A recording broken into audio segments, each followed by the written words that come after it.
and H plus.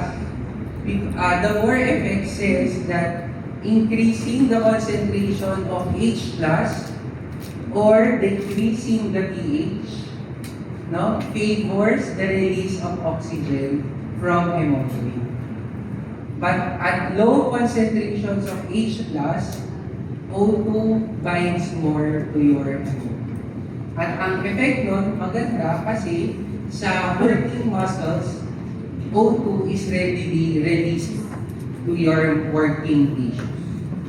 And that is the order. Balik tayo sa curve. Ayan tayo sa curve. Sa curve, low pH, does it shift the curve to the left or to the right? Right. Okay yun? Clear yun? Talking to the right? How about alkalosis? Ano ba ang definition ng alkalosis? Increase pH.